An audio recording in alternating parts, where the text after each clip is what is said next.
Hello, everyone. I have my mom here today. So this is a very special recording, and we are going to talk about her reading my book, The Strong Female Athlete. And the book's actually dedicated to her as well as my dad for good reason. And I'm excited to talk with my mom about what she learned from the book and what advice she has for parents.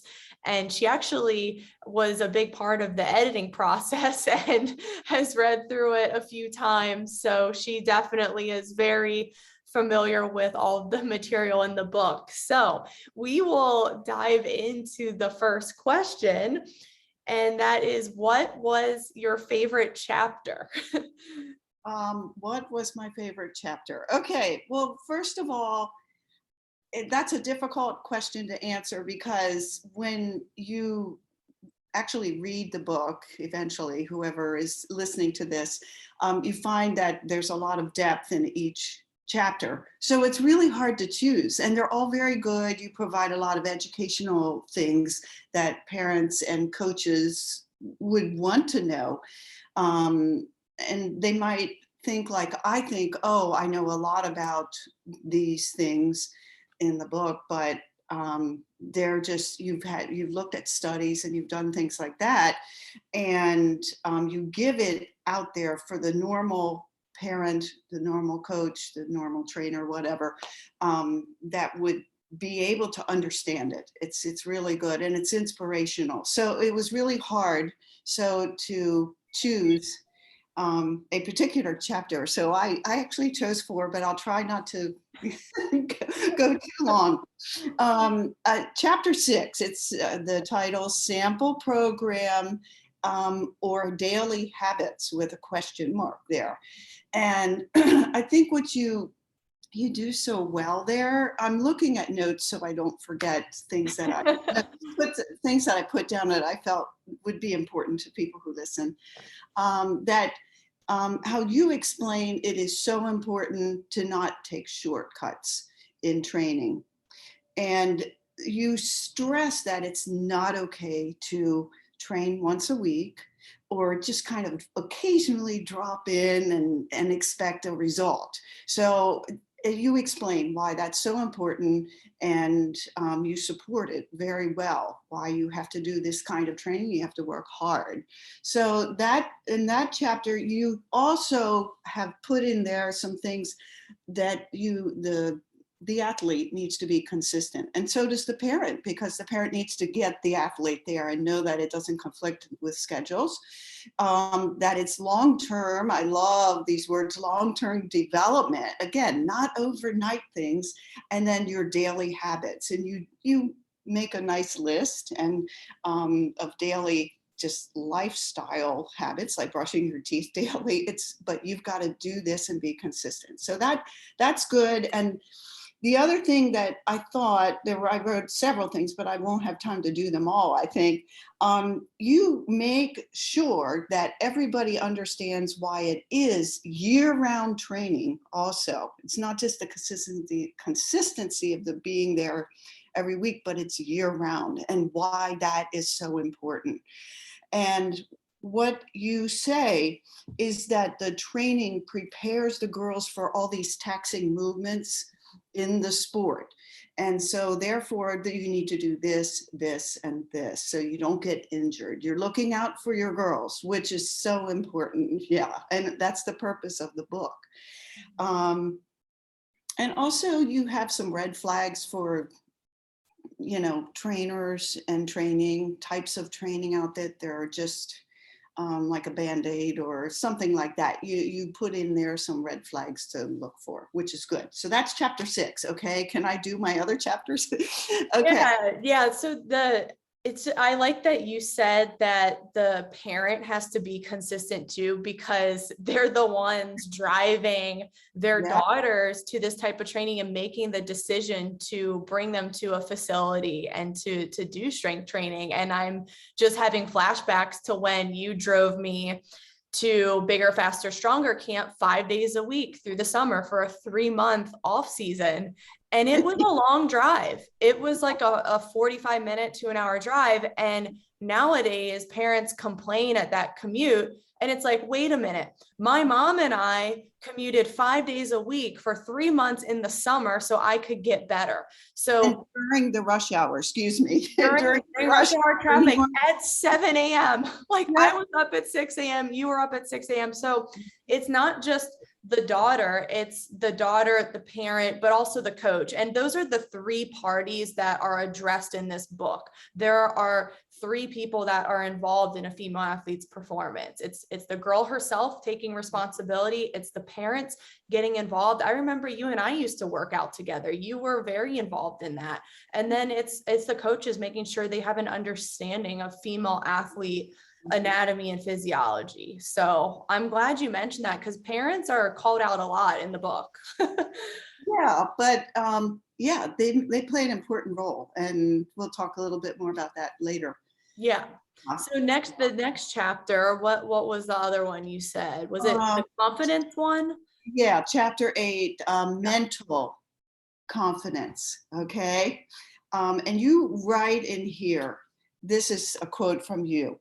The biggest win of my coaching career has been the preparation and development of independent women who can take charge of their health and continue to integrate the strength of their bodies and minds. That's the key right there, bodies and minds for a lifetime. So and one other thing I liked in that you call confidence, the mental confidence, a muscle. Mm. And I thought, this is really odd when I first read it. On the first reading, it's like, I wonder what that means, really. But what you mean is that it's not something that can be developed like a regular muscle, okay, cannot be developed in one training session or in just a short amount of time. So mental confidence is a muscle. It's the same thing. It cannot be just, you have to develop it. You can't expect it to change overnight. And that chapter, you break it down into these wonderful subsections. I'll give some of the titles because I can't remember them. You know, I'm getting old. It's a lot, yeah. But here are a couple of the subsections that I really enjoyed.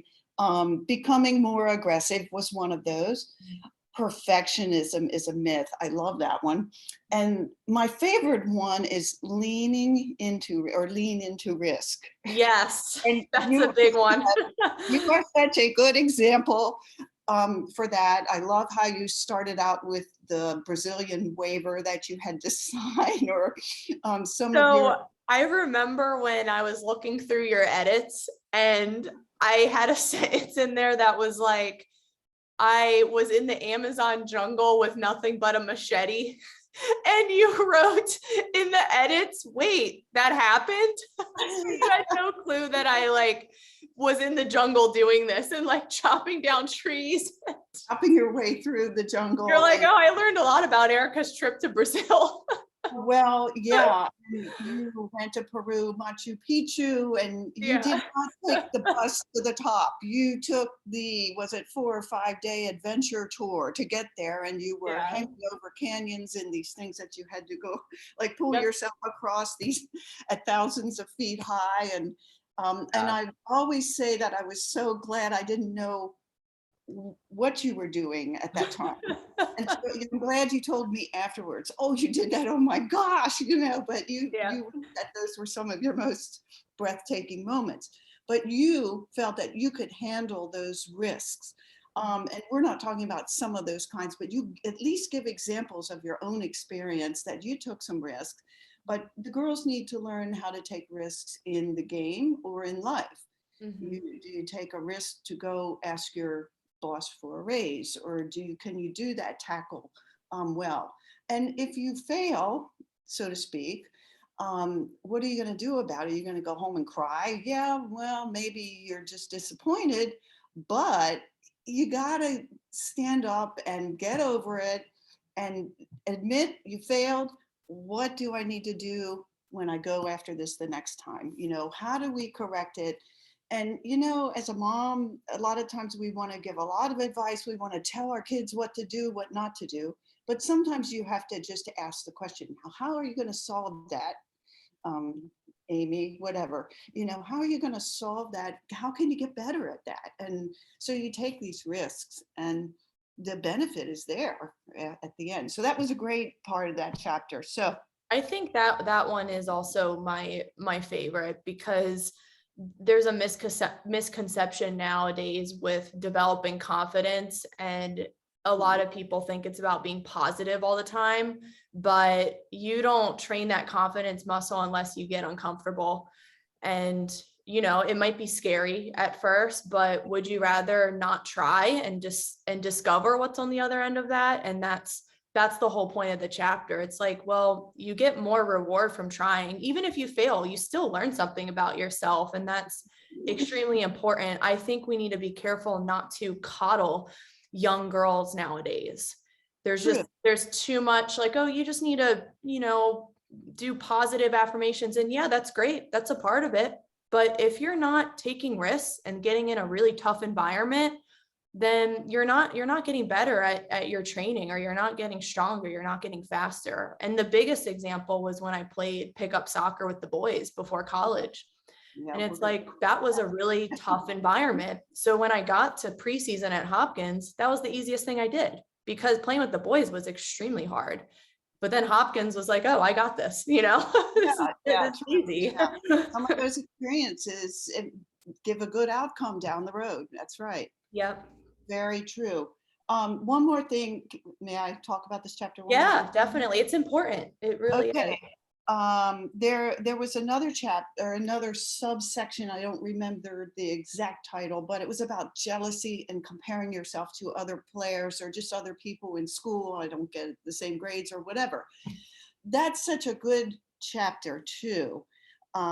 It's really, I remember that you worried when you were at Hopkins, and I think it maybe was your sophomore year, your second year there, and you knew that there was a left midfielder coming in. You remember? I won't mention the name. Yeah. And you were so worried how good she was going to be, and if she was going to take your place so that you couldn't start. But you got over that. You got through that. And you didn't even really see her play. So you can't make these judgments. Don't prejudge until you get there. I wanted to make an analogy to music. If your followers here, your listeners don't know that I was a former professor. I'm retired professor in music. I was a pianist and taught music theory, some of the hardest courses for the music majors. But making that, when I went to college as a freshman, I went to the music building to find a piano they had practice rooms, and I heard all these people playing piano and clarinet and all this stuff. And I'm listening to these pianists, and there are these little windows to look in and to see who they are. My gosh, they're playing a Rachmaninoff concerto, Chopin etude, and all this stuff. And I knew I was just as good, but I worried that I needed to get even better. It made me work harder by comparing. So there's nothing wrong with comparing yourself to somebody else, but there are different ways you can go about thinking about it. And so anyway, off the music thing. I like that analogy. It's like, okay, yeah, you can compare and be a little bit worried about other people, but use that energy to motivate you to focus on yourself and improve yourself. Yeah. And I even went so far as to change my teacher, because the teacher I had, he was good, but not as good as I could see some of these other students and friends that became my friends were studying with this other teacher. And I boldly went and switched teachers. I was told by the dean I couldn't do that. But I did. I said, I'm paying for this, I'm a piano major. You need to give me that. But anyway, that comparison and jealousy, I think you had a story about bullying, about somebody jealous of you. So all those things in the book are good. And then there are the 7 gems of lifestyle components you have in this chapter too, or chapter also. And I'm not going to talk about all 7 of them, but the one that I really thought was important was number 1, your purpose. What's your purpose in playing a sport? What's your purpose in life? And how do you achieve that? And you give a good example. Again, you're a role model in lots of ways. It can be really positive for these girls. And you took a course at Hopkins in Buddhism. Yeah. Yeah. And you told me that it changed your life. It was a very good course and it changed your life. You didn't commit to be a Buddhist, but Right. you just felt that these things were fresh and new, and it just felt right to be thinking about these types of things that Buddhism creates. So anyway, what your purpose is, that subsection is excellent. Loved it. Okay. Chapter 9 and chapter 10. I'm not going to talk too much about them, but chapter 9 I liked. It's called Preparing for the Sport of called Life. Okay, preparing for the sport called life. And you reflect back on your, let me see it here. You reflect as a coach and what your impact was on your athletes. And I thought that was great what you said about yourself, but about how the inspiration was there for the kids. So that's a really good chapter. I liked it. And chapter 10, Overtime, how soccer saved my life. I think I wrote your life here, but how it saved your life. And you know, it wasn't difficult for me to read it, but it took me back to a lot of negative things or adversity, let me say it that way. But you overcame this. It affected the family, but this is something that all these girls need to read. They need to read it several times. Parents need to read it. So that's all I'll say about that. But I'm glad you wrote about it. Yeah. Yeah. So Yeah. I mean, it was definitely, like, when I came out of it, it was definitely the greatest life-changing moment. Like that night when I told you guys, I'm going to Johns Hopkins, I'm going to fill out the application now. That was the craziest turning point. And I won't give it away. People need to read the chapter. And I know several people who are halfway through the book right now. And, you know, they're in the part of the book where it's like all the science and the training. Yeah. People are going to be so floored when they read the last chapter. They're going to be like, you ended with that? Like, but it's needed. It's an ending that gives hope to the reader and is like, hey, you all need to take responsibility for your life and your situation and your health and who you're hanging out with and what you're putting into your body. You need to take responsibility for everything, and you can get out of horrific situations. So I think the end is a very empowering message, and it's like a call to action. Yeah. So I'm curious to see what people think of that, but because our involvement with all of that was difficult. And I'm not going to say too much either, but the parents need to be involved in their kids' lives, not like being on top of them all the time, or a helicopter mom, whatever they're calling it these days. But I think it's an important thing that they read about it just for their own knowledge. Yeah. And I think it's going to help people with more awareness of this type of situation, because I think when people read the last chapter, they'll be like, well, like, you seemed like you were such a good student in high school, a well-rounded athlete, and an amazing young girl. And my head was screwed on straight. But then they're going to be like, well, how could this happen to you? Like, how can you get so easily manipulated? And it's not that simple. Anyone is susceptible to abuse, but my hope in the chapter is to just make people aware so that they can avoid it. You know, it's no one's fault I went through it. It's absolutely no one's fault. It just happened, and it was what it was. But, you know, I think there needs to be more awareness surrounding this topic. Yeah. So glad. So those are my favorite chapters. I like the awesome. whole book. Yeah, you like half the book there. That's great. Now the next question is, what were some things you learned from the book that you didn't know before?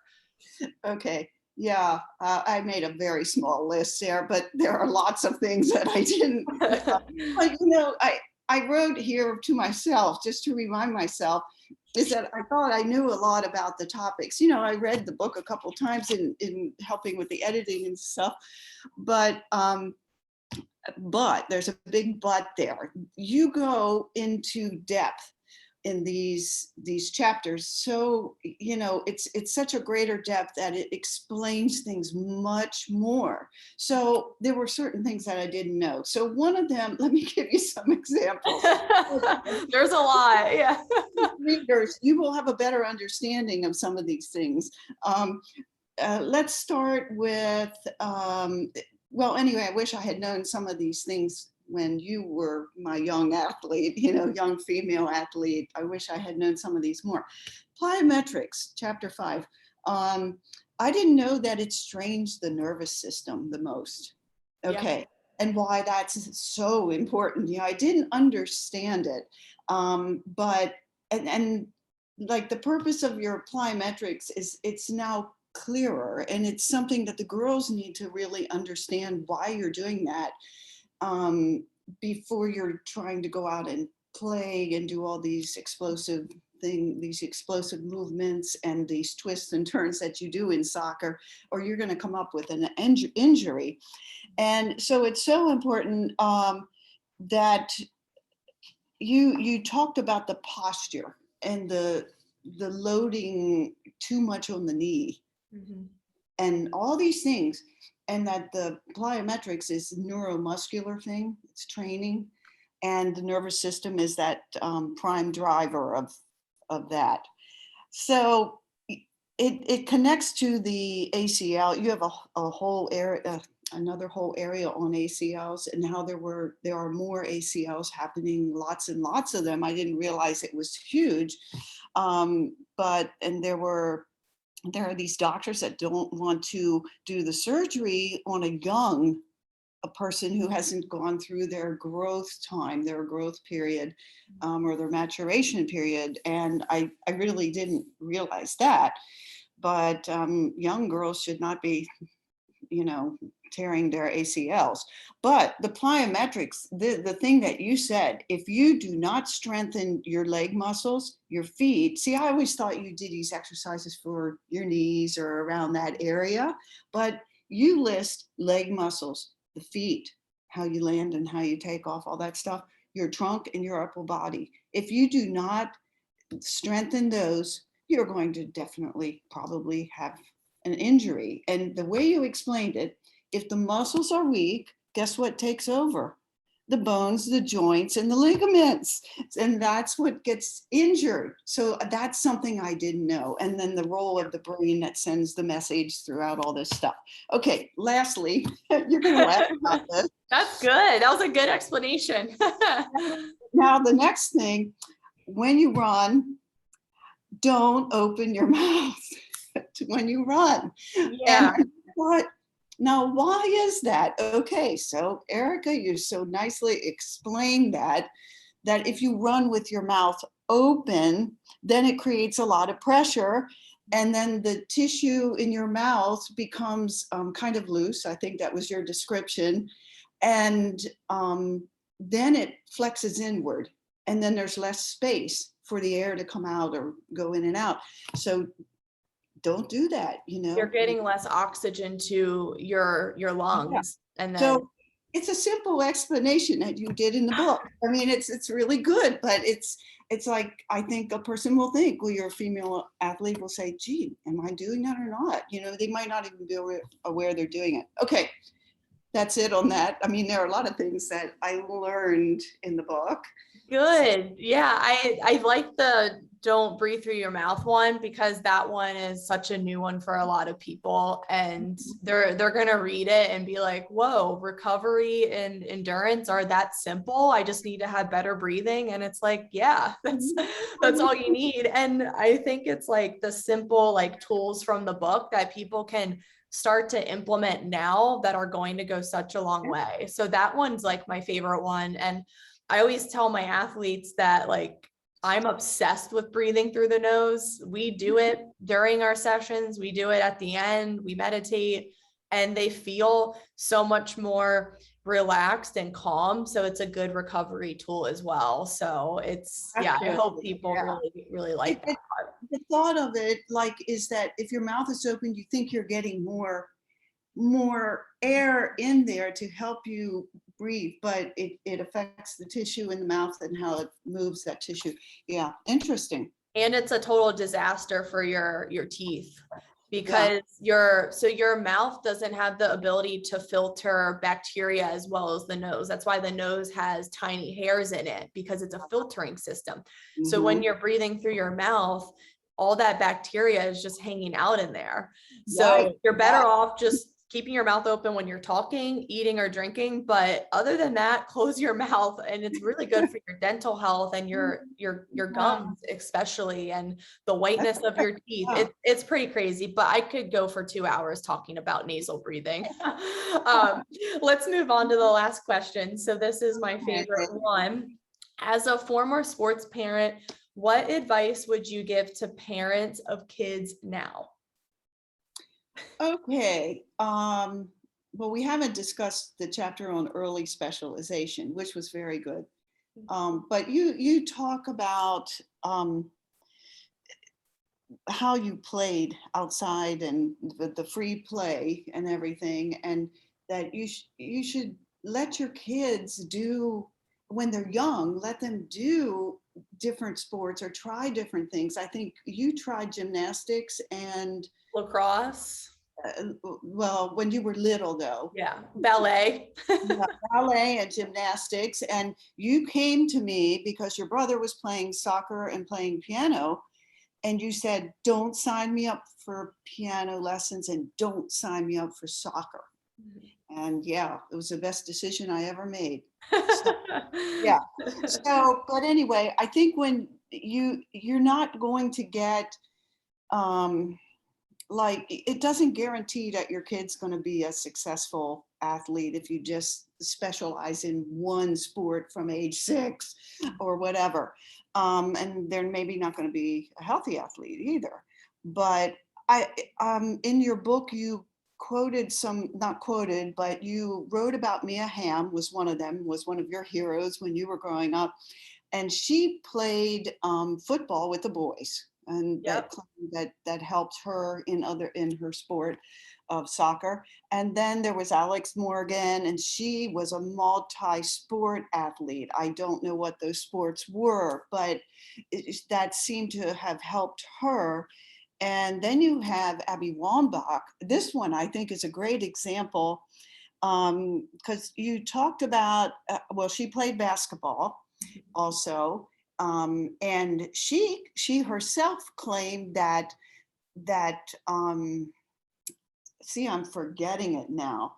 She claimed that, You said it helped yes, with her her jumping. jumping, yes, Yeah. her jumping, and of course in basketball you're jumping for the shot or for the rebound. And then she talked about the rebound, like where the ball, the tracking process that you Yes. have, And and remember that header she scored. yes, and this Megan happened. Rapinoe launched one, and this was against Brazil. I forget what year it was, but it was one of the greatest moments in soccer. They were tied, I think, or they were down, and it was like the tying goal. Everyone knows which one I'm talking about, but it Yeah, was I can crazy visualize it. Yeah. header that it's like, whoa, that went in. She was one of the greatest headers on corner kicks and things like that, or if you had a cross. I think that validates it right there, that playing basketball, all those things help. And you played with the boys, like you said, you played when you were older, you played with the young men. But when you were a kid, you played with Sean and his friends down the street. And I played basketball with my brother and the two neighbors who happened to be boys, and we were always playing basketball. And I played football, stocking football with the elementary school boys. I was the only girl, and I was the tallest person. I always got picked, and all those things I think helped me when I played volleyball and basketball and tennis, maybe. So all And those things. So also, I will say this, because a lot of sports talent, it is genetic.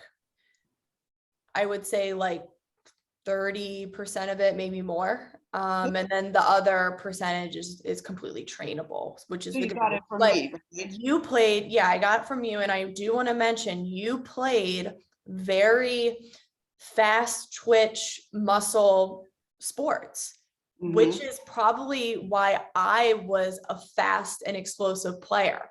But I continued to raise that ceiling of those two by training.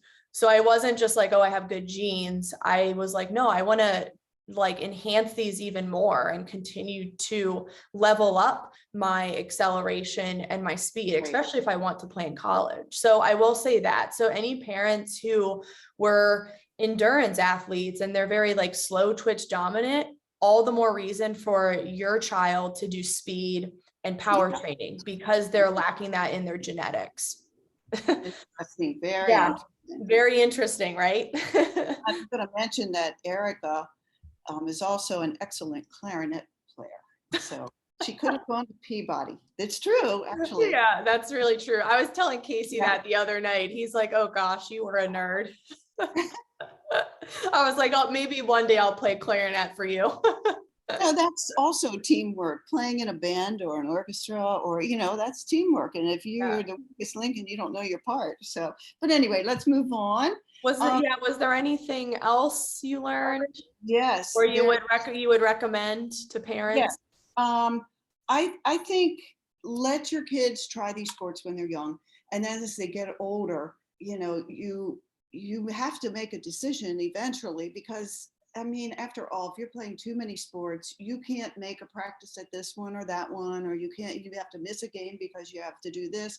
And you have to make some decisions. Also, like in music, I had these students who were playing piano for years, and then, or for a couple of years, they were young, and then they came to want to play in fourth grade a band instrument, and I was like, you're going to have time to practice. And so all those things to take into account, but you need to decide on the sports, and then, because if you don't, you become a jack of all trades and a master of none. You really, that's the truth, honest truth. Okay. And another thing I'll add to that is if you are playing a ton of soccer year round too, like you're on multiple soccer teams, that's when the parent needs to put their foot down. And an argument I hear a lot from parents, and I get it, but it is, well, she just loves it so much. And yes, I think that's great. But when you really read about the anatomy and physiology and how injuries happen, especially overuse in the book, you'll understand why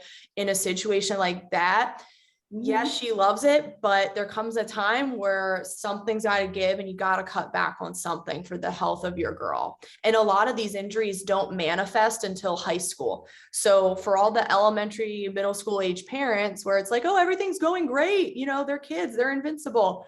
No, when high school gets harder and all that muscular overuse amounts in the high school years, that's when the injuries manifest. I don't mean to scare people, but you need to really keep that in mind. Something does have to give in the schedule. Yeah, I had something about concerning that. Yeah. Making good decisions for your kids. You have to advocate for your kids. If you've got the peer pressure from your daughter says, oh, well, such and such is doing this clinic over the summer, and then she's doing this and she's doing that and she's playing in this league and blah, blah, blah. And you get it from the parents too, the parent peer pressure, and the coach of the team, well, do this. And you write in your book about people, or they advertise, your club might advertise something, and, oh, don't let your daughter get behind, and a little bit of the fear mongering kind of thing. But that the year-round strength training, I would suggest that that's advice, just like you did bigger, faster, stronger from middle schools, or 6th or 7th grade. And we made that decision. And make sure if you go to a clinic or you're going to send your kid to something, you better know who is running it and what they're going to be doing. Because if your girl hasn't done all this strengthening of muscles and they're going to be doing something that's a level out of their way, they're not able to do that level of play yet, you've got to do the research and be an advocate for your kids. So, so we don't have injuries, and that your child has the basics, what you call them, the basics of strength and conditioning before you twist and turn and all of a sudden have an ACL. Like you went to a camp at UNC, Anson Dorrance, what's his name? Endurance. Yeah. And we knew that was worthwhile. And they also did a clinic when you were in 4th or 5th grade. And you went to that because it was quiver drills. You were learning, but you knew that those people weren't going, well, I knew that those people, the Dutch people or the Dutch way, but the people from UNC weren't going to damage you guys, but they were only going to be showing. You weren't going to be like playing hard with these moves. You were learning how to do the move, how to fake out a defender, how to do certain the quiver drills. So anyway, okay, let me see. And that's important. Like for the parents, it's okay to say no to things, and it's for the best. Don't say yes to every clinic or camp or ID, whatever it is. Just know what is essential. And actually, another book for everyone to read, Essentialism. So this helps you to make decisions on choosing things that are truly worthwhile, that for sport performance, business. This book is for anyone. So another book called Essentialism after you read my book. Let's do one more piece of advice. Okay, one more piece of advice. I think like when your daughter is doing strength training and conditioning, that you need to make sure, especially if you don't have a trainer yet, you're not like they're not with you, for example, or somebody like you that has the background, has the science behind it, has the reason for it. Because you often see, when the tryouts are coming up in August, and all of a sudden parents are taking their kids to the gym and starting to lift weights, and they have no idea about what the load should be and how many reps and all that stuff. I never knew that either until you gave me a Mother's Day gift program that you had written for me. Okay, Mom, it's this, and you do this many reps, you rest in between, and you do this and that. And that's my advice there. And that there's a progression in lifting weights, and there's a progression with sprinting and all that stuff. And the people who like try to train last minute before preseason, like 2 weeks, even 4 weeks before, is cutting it close. It's like similar to saying, well, I want to take the LSAT in 2 weeks without even studying. Like good luck. It's the same thing. Yeah. Same thing. The others, that just quick ones, the sleep habits. If your child, make sure that your child is getting the amount of sleep that she needs, or even if you have a son, that he needs, because again, this is something that affects the neural system or the function, and therefore if your daughter's not getting the sleep that she needs, she's not going to have good, there are going to be things that are going to be lessened there, that go to a lower level, like your memory, your accuracy. I'm trying to think of some of the other ones. Just your learning ability is another one, and your reaction time, whether it be like, oh, I'm taking a time test, or reaction time to a ball on the field, or all those things, that you lose all those things, you lose your energy, and you don't really feel positive about yourself. When you get enough sleep, that's a big thing. And then girls should not be afraid to take risks and challenge yourself to improve. And parents, don't give them all the answers. Ask them to get creative, come up with a solution, and encourage them. Ask a question. Well, do you think it should go in this direction or that direction, or how do you think you can, I have one of my good friends is a psychologist, and she says to ask questions. Don't tell your kids, give them some choices to think about. So, and don't pass judgment on them. Encourage them, but don't be too judgmental. Don't be soft on them. That's not what I'm saying, but yeah, just be careful, especially when they get into middle school and high school. So, and learn more about nutrition and recovery and things like that for tournaments or just for good eating. That you have a lot of stuff in your book on that. And I want you to, I don't think you put it in the book, your mantra that from your high school days. What is that again? Was it Reach High? Well, that was a Mia Hamm thing. Yeah, you had a Oh, poster. That. it was it Victory is Born from Struggle and Defeat? Yes, yes. Yeah, that's a So big one. because you used to complain when you were younger that when the team lost a game, most of the girls were crying. And she said, Mhm. "Why are they crying? We go, and move on, you know." We figure out, you know.